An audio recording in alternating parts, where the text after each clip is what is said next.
I'm going to share my top tips on how introverts can build confidence and command respect in the workplace. You won't want to miss these 4 amazing steps. Hey, everybody, welcome back to the Success Blueprint Podcast. Now, today we're actually deep diving into a topic that's close to a lot of people's hearts, and that's how introverts can thrive in a professional setting. Now, whether you're an actual introvert yourself or you actually work with one, today's episode is really just gonna be packed with a lot of tips and insights to just really help everybody succeed all together. So if you've not hit that like button, go ahead and hit it. And also, if you're not, go ahead and subscribe. It is definitely free. So before we get into the nitty gritty, let's clarify what introversion really means. So contrary to popular belief, introverts, they're not necessarily like shy or antisocial like a lot of people think, right? They simply recharge their energy through solitude rather than social interactions, right? Now, unfortunately, there's a lot of misconception about introverted individuals, especially in the professional world, in business and things like that, right? And so what we're going to do today is set that record straight and give you 4 really great tips to be able to just be at work and be someone of power, and also how to help them out and how to identify the best ways to work with them. Now, one of the biggest challenges that introverts face in the workplace is asserting themselves and gaining influence, especially in environments really just dominated by extroverted personalities and individuals, right? So the pressure to constantly speak up, network, engage in like small talk, it can be really draining for a lot of individuals. And so like it makes it very difficult for them to really showcase their true potential. Now, the question is, well, how can introverts overcome these obstacles and be able to make their mark in their workplace without changing themselves, without playing this facade, right? And so I'll kind of give a little example. Now, many of you guys out there, you probably imagine, oh, it's the summertime, right? So during the summertime, one of the best vacations that you can do is like go to the beach, hang out. You really, truly enjoy the beach. It's a beautiful place. There's so much life. There's so many colors. You got the ocean side, you got the horizon, and then you've also got the background with hotels and the sand and the rest of the city. And it's just like so vibrant and moving. And it's just such a gorgeous moment. But let's say that, you know, you're in a car with a group of your friends heading to the beach.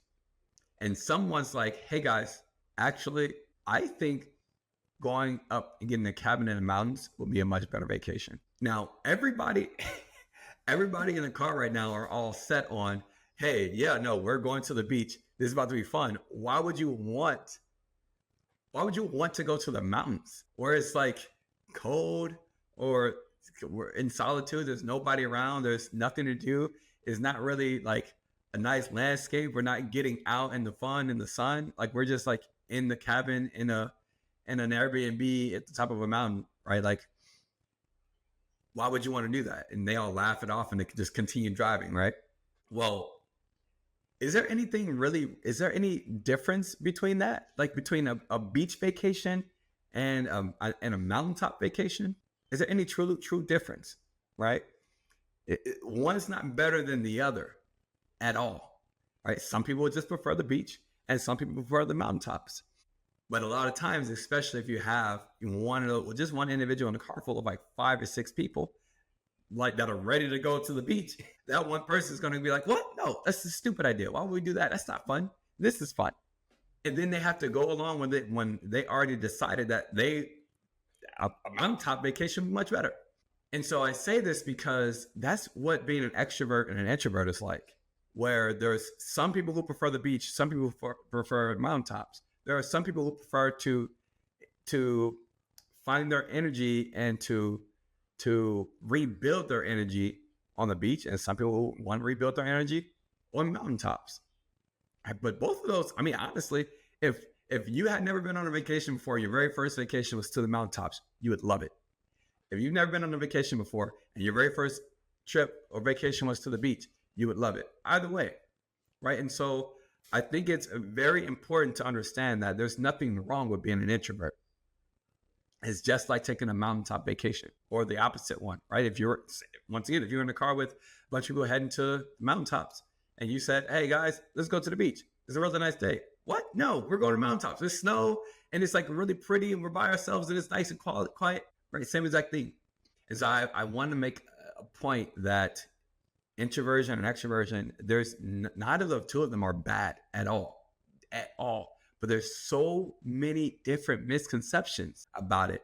And I want to be able to dive into some of like the keys that lies in leveraging their unique traits. Introverts, they excel in deep listening, strategic thinking. They have great attention to detail. And like if you as a leader can hone in on those skills for them, or if you as an introvert can hone in on those skills, you can really start to stand out in the workplace. I mean, introverts are much more able to carve their path to success when they focus on quality over quantity. That's a huge strength of theirs, right? They can foster really good, meaningful connections as well. And then also just allowing them to showcase their expertise through like different thoughtful contributions is a matter. And we're going to get into it here shortly about how they can actually contribute in the workplace to the best of their abilities, right? And so it's really all about playing to their strengths and like being able to allow them to find their voice in a world that really truly values extroversion. So the moment that I've been talking about like these 4 different pieces, I actually want to get into talking just a little bit. And I've got a screen to show you a little bit about just some secrets and tactics that can really help introverts enhance their professional influence, right? And allowing them to build their confidence, mastering, preparation. That's a huge piece. Giving really great presentations and being able to be in strong one-on-one relationships and connecting with other individuals, especially introverts. And like, introverts have a really great chance to lead by example as well. They have this unique power to be able to make significant impact in their areas, in their careers already, right? And so what I want to make sure today we talk about is how introverts can be their authentic selves and step out of their comfort zone when they need to, but in a way that allows them to truly be an introvert and shine in the workplace. So let's start with a situation that often makes introverts cringe. Meetings. Right? They can be overwhelming, but guess what? Like they really truly don't have to be. Now I've got some tips for you just to be able to help out with that. Now, meetings kind of come in 3 phases for an introvert, right? The start, during, and then after the meeting. And a lot of you guys might not even realize this, that you do some of these things. So at the start of meetings, introverts are typically most excited at the start of meetings. We're going to kind of wrap it back around from after the meeting, but they're most excited during the start of the meetings.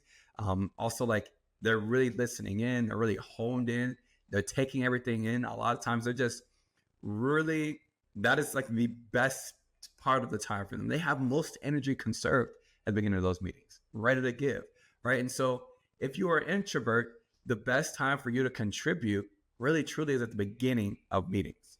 A lot of individuals, they end up waiting till later on, but that's their best time to be able to give and deliver their best thoughts and their best ideas, right? And so one of the best things that an introvert can do in a meeting at the start of it is to actually like review things that happened since the last meeting or in the last meeting for everyone. A lot of times introverts, and we're going to talk about it for after meetings, introverts take time to think and process things after meetings, right? And so if they've already had that time to really truly think, or let's say that you are wanting one of your individuals to be able to actually speak up and kind of set the pace for the meeting, it's a great time to utilize an introvert, especially if before the meeting you prepared them with what was going on. If you are an introvert, it's always a great thing to ask ahead of the meeting what's going on in that meeting, so that way you actually know exactly what's going to be happening and you are much more prepared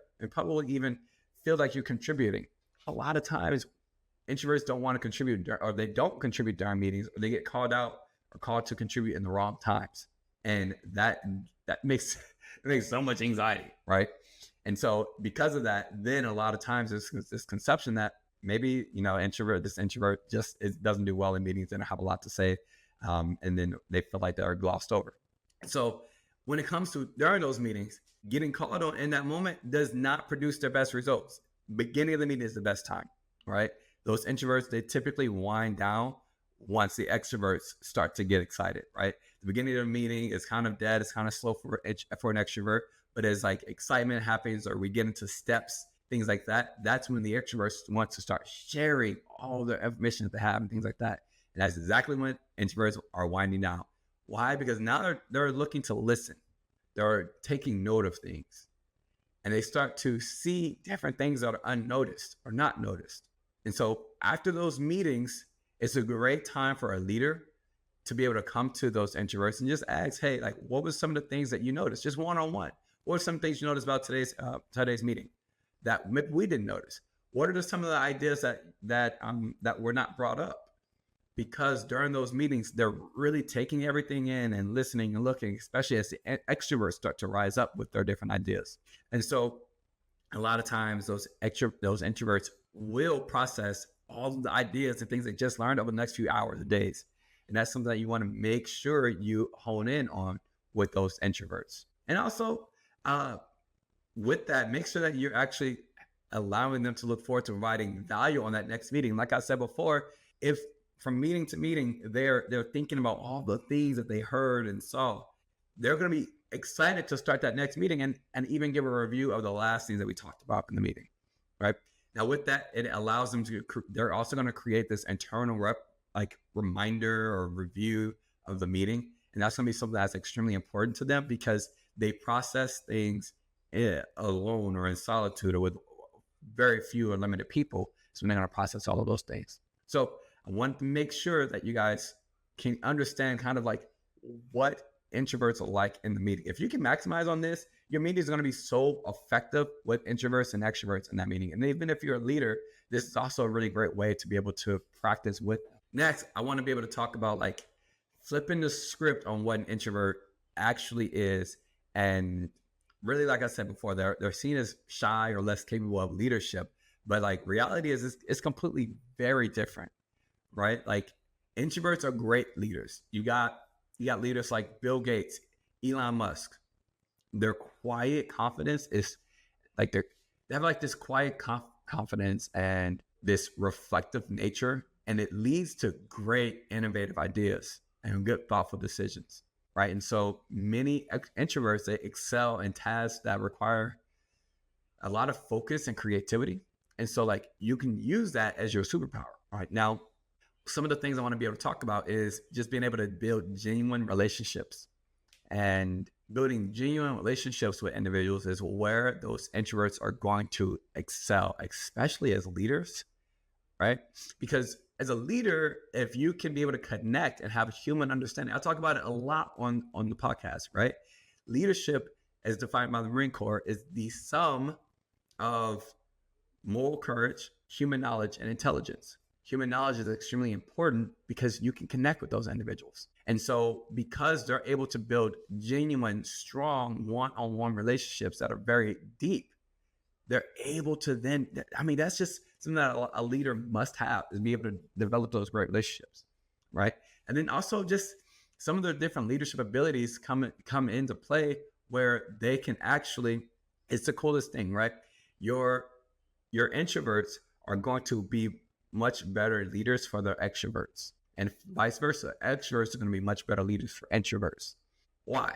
Well, an introvert, they are willing to give people the space to express themselves, and they can watch and they can evaluate, review, educate them later on, give them feedback, talk to them, think about the space that those extroverts need, because really it's kind of like this balance, right? Of 100%, the introvert might give 20% of that energy up front, while the extrovert gives 80. And the extrovert leader might give 80% while the introvert gives 20 at that meeting. Same, it's that exact thing with extroverts. Extroverts can give so much knowledge and so many ideas and great upfront mentorship. And an introvert is able to listen deeply, take it all in, and they're going to process it later on. And then they're going to go and actually be and take care of things that they need to take care of that they just learned. Like I said, on the flip side, those introvert leaders are great to be able to listen to their extroverts. They're listening, they're thinking deeply, they're providing good, valuable connections and concepts. A lot of times those introverts typically might have more meetings just because one meeting might just be taking everything and taking in all the ideas, their thoughts, right? And then reviewing it over the next few hours or next few days and going back to those extrovert followers and saying, hey, well, there's this, and this that you should try, right? And then so when it comes to introverts being leaders, they are so capable of being a leader. And now I said earlier before that some of the biggest things that an introvert can do is have creative contributions. Maybe they're not the best at providing some of the contributions later on in meetings or things like that. But you want to know something that they are great at? When I drink some coffee. One thing that they are great at is getting the time to prepare, draw, create slideshows, presentations, videos, be able to create visual contributions. That doesn't require them to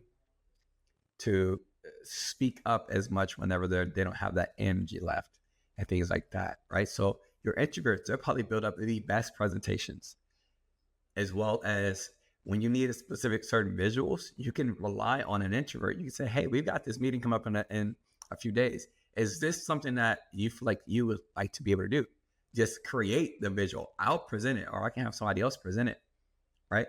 And that allows them to feel like they're actually a part of the team and contributing. Because a lot of times in those meetings, if there's typically between 30 and 50% introverts in the workplace. And if half of your team are introverts, but the extroverts are the only ones that are contributing in those meetings, if they're the only ones that are contributing to different types of work projects, an introvert could feel like they're left out. And so any way that you can be able to allow them to contribute through visual representation is much better for them. Because yeah, we might be going over the slides, we might be going over the PowerPoints, but whose PowerPoint is that? One of the introverts who was able to contribute. Whose visuals are on those PowerPoints? Another introvert who is able to contribute. But who's giving the PowerPoint, the presentation? An extrovert. So now you've got the entire team working together on this project. So those visual contributions are huge. Now for introverts, some of your best connections are going to be through individual one-on-one and small group connections. And so whenever you are in that place, in that workplace, maybe you're networking, maybe you're at a networking event, maybe it's after the business meeting or it's before the business meeting, before everyone sits down or whatever the case is. As an introvert, your goal should be to go and create as many little one-on-one or small group connections as possible. So that way the whole group isn't coming to you. You're not getting introduced to everybody. Let's say you're at like a networking event, right? There's probably 100 people, 50 people or so. For you, you want to try and create great, deep relationships with one or two people at a time. And if you do that, you feel much more like you've met the right amount of people. Now you're going to have to conserve some energy. And we're going to talk about that in our next video, how to be able to actually take 7 different master moves to help you build your energy, conserve it, and last much longer. But that's going to be the one piece that you want to be able to take care of. And when you are in those meetings with those extroverts, right, you want to be able to exchange passion. As an introvert, it's going to feel so amazing to an extrovert for you to reach out to them and say, hey, let's have a meeting. I'd love to have a meeting and share some ideas and talk. All right. And that's going to feel so good to an extrovert when you do that. It might be daunting at first to think about all the things that an extrovert might say or might deny. However, that's what an extrovert wants. They want that time. That's how they know they're going to be building their energy up and recharging by meeting with you. But you get the chance ahead of time to jump in front of it and initiate that meeting. And that's going to be so great. And then you can listen to them and pull in all the information and be able to take that and create something. And you can have such a passionate relationship with the individual. So again, if you can start to flip some of these scripts, you're going to do much better in those meetings. Much better. Now, the next thing I want to be able to talk about is actually busting some of these myths out there. I'm sure you guys heard before, like all these different myths about, introverts and like how the fact that they can't be leaders and they are not really good in sales positions or management or public speaking or whatever the case is. But truly, a lot of people don't understand just how much of a difference they can be for business in sales, in blue collar jobs, in different types of environments. Right. And so what I want to talk about is like, and people think that they're not good at networking, but like they actually excel in building those deep connections, meaningful connections, instead of like just superficial ones. A lot of people think that they can't really lead large teams, but they lead by great example. They are always having inclusive environments for people to be able to share and be open, be themselves. At least like they lead some of the highest motivated teams, typically, right? And so I'm going to tell you that introverts don't want to change and be an extrovert. They don't. They need their own time alone to be able to actually recharge. They're not loners, they're not shy like we talked about before, and they often prefer to write, draw, build, create than talk. And if you were to ask an introvert a question up front, they're gonna need some time to think about it. A lot of times what we do is we give them very minimal amounts of time to think. And so they're going to do some of their best work alone or in quiet environments. And that's something that you must give them that space for. Now, lastly, I want to discuss how introverts can actually improve their self-talk, right? It's truly crucial for being able to like boost their confidence and their performance. Obviously, like we can start our day with positive affirmations, things like that. Like, hey, I bring unique strengths to my team, or my ideas are valuable, right? You can celebrate small wins within yourself, acknowledging your own achievements, helping them acknowledge their achievements, no matter how small it is going to just help them build time. And that's the key, right? And so it's truly a matter, in order for you to reshape your self-talk, it's really a matter of like understanding that old script is not going to serve you. Whatever you tell yourself, it's not going to serve you, right? Everybody's more confident than I am, or I'm an introvert, so I just can't overcome my habits. It's too late for me to change. Nobody cares what I actually think, right? When somebody does ask me a question, I don't know how to answer it. So maybe I'm just not smart. Maybe I'm not knowledgeable. I'm so quiet, I'll never be successful. Whatever the case is, that is not going to actually serve you. How is that going to help you in business and grow yourself professionally, personally? It's not. And so you have to understand that it is truly possible to create or to replace that old script with new ones. All right. And so I've got some of these reconstruction tips, right? When you do notice that you are saying some of those things and telling yourself these nasty scripts that are not serving you, say stop out loud to yourself. There's a book where they say whenever you're committing financial, I can't think of the name of it, financial suicide, do this to yourself whenever you're saying or doing things like that. So say stop and do this, because I am stopping myself from developing and growing. Surround yourself with good, positive people. Use second person pronouns whenever you're using your self-talk, right? Use those kind of things where you're saying you, right? You bring unique strengths to our team. You are the reason why our team has developed. You are the reason why our team is so motivated. You are the reason why people feel so included, right? Let your passing thoughts pass. Those passing thoughts are just thoughts that come in and out, right? And you listen to them. Don't stop and listen to them. Let them pass. If they come into your ear, let them go out of your ear. If they come into your head, let it go right back out of your head. Let it actually pass. Look for simple solutions to tap into your unique temperament and your skills. Meaning that, like, if you understand you can't overcome your habits, okay, cool. What habit is that? Now, how can we use that to actually become a skill? Your habit of being able to develop a deep relationship, your habit of being able to think before you speak. How can we develop that? That's what some of these tips are for. And also, instead of worrying about what others think, focus on competence. Don't worry about what people see you as. Focus on learning and taking in knowledge and information, because that's what you're strong at. And so that's where you start to have some of those newer scripts. People like me because I'm easy to get along with. People like you because you're easy to get along with. I'm creative. I'm curious. I think deeply, so I'm great at solving problems. I'm able to focus and block out distractions. That's very useful. These are all great scripts that you can have and utilize, and you should. These are some of those big ways that you'll be able to celebrate huge wins. And so there you guys have it, right? Introverts can absolutely thrive in professional settings with the right strategies. Now, if you found this helpful, don't forget to like, share, subscribe. Also, check out our podcast on YouTube and Spotify for much more in-depth discussions. You're going to want to tune into our next podcast episode where we're going to dive into 7 master moves of how to speak extrovert, managing energy for peak performance, creating influence, nurturing emotional intelligence. There's some good stuff. So make sure that you stay tuned for that. So here's what I want to hear from you. All right, please share your experiences as an introvert in the workplace, as a leader of introverts, or someone around introverts in the comment section down below. And then also, like I said before, don't forget to subscribe for more tips on just professional development and growth. One thing that we can definitely do together is really empower introverts to be able to dominate that workplace and start to really truly thrive without becoming an extrovert, playing that facade all day. Thank you guys for watching, and I will see you guys in the next episode.